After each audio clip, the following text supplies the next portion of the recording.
प्रस्तुत वीडियो में हम आचार्य रामचंद्र शुक्ल द्वारा संपादित सूरदास के भ्रमर गीत सार के पद क्रमांक 57 की चर्चा करने वाले हैं।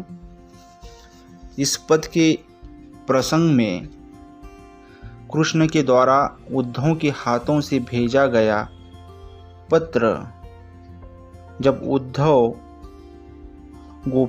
गोपिकाओं को देते हैं, ब्रजवासियों को देते हैं, तब उसको देखकर ब्रजबालाओं की जो स्थिति हुई है उसका वर्णन प्रस्तुत पद में सूरदास द्वारा किया गया।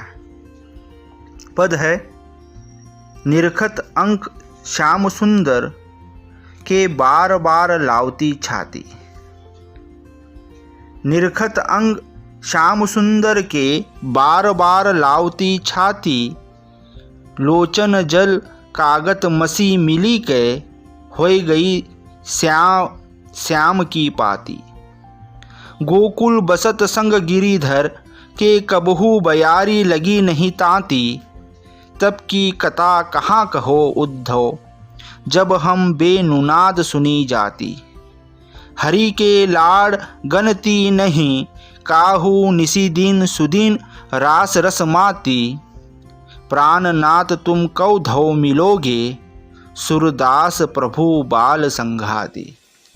तो यहाँ पर श्री कृष्ण के पत्र को देखकर गोपियों की जो अवस्था हुई है उस अवस्था का मार्मिक चित्रण सूरदास ने प्रस्तुत पद में बड़ी सुंदरता से किया है। कृष्ण द्वारा लिखित अक्षरों को देखकर गोपियाँ प्रिय की संबंध भावना से पत्रिका को बार बार भाव विह्वल होकर अपने हृदय से लगा रही हैं और हृदय से लगाकर उन्हें श्री कृष्ण की प्राप्ति का सौभाग्य प्राप्त हो रहा है, या वो ऐसा महसूस कर रही हैं जैसे कि वो श्री कृष्ण को ही गले लगा रही हैं। विभोरता में उनके अश्रु एवं स्याही मिलकर वह पत्रिका श्याम वर्ण की हो गई है और इस प्रकार से भाव विह्वल होकर उनकी आँखों से आंसू बह रहे हैं।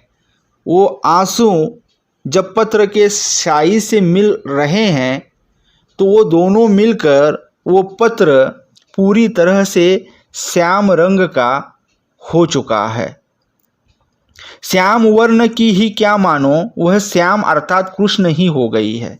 तो यहाँ पर सूरदास ने बड़ी सुंदरता से उस प्रसंग को भी उस पत्र को श्याम वर्ण, उस पत्र का भी श्याम वर्ण है और श्री कृष्ण भी श्याम रंग के हैं, तो वह पत्र मानो श्री कृष्ण ही बन गए हैं, इस प्रकार से चित्रित किया है। भाव यह है कि एकदम पत्रिका देखकर श्याम की स्मृति साकार हो गई है। तो वह पत्र देखकर ऐसे लगता है जैसे श्री कृष्ण ही साकार हुए हैं और उनकी याद आने लगती है। आगे गोपियाँ प्रिय सामीप्य सुख का वर्णन करती हुई कहती हैं कि जब तक इस गोकुल में ब्रजचंद कृष्ण के साथ रहीं तब कभी भी थोड़ा भी किसी प्रकार का कष्ट न हुआ। हे उद्धव, तुमसे उस समय की प्रिय मंजुल बातें क्या सुनावें। और फिर उन दिनों को याद करती हुई वे कहती हैं, वह भी समय था जब हम गोप बालाएँ उनके वेणुनाथ पर सम्मोहित हो आमंत्रण पाकर आती थी एवं उनकी लीलाओं का रस पान कर वापिस घरों को जाती थी। हम कितनी प्रमुदित होती थीं।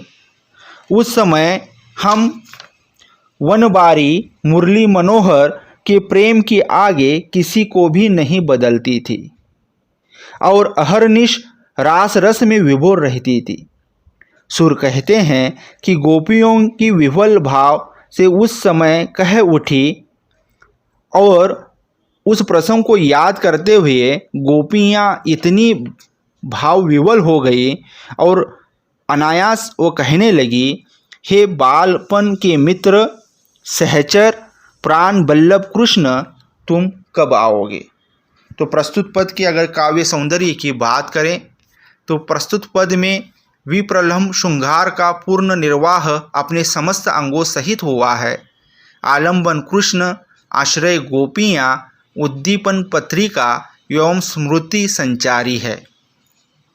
तदगुण यमक परिकर एवं अंत्यानुप्रास अलंकार एवं द्वितीय चरण की प्रथम पंक्ति में मुहावरे का सुंदर प्रयोग हुआ है। प्रस्तुत पद राग मल्लार में गाया जाता है। धन्यवाद।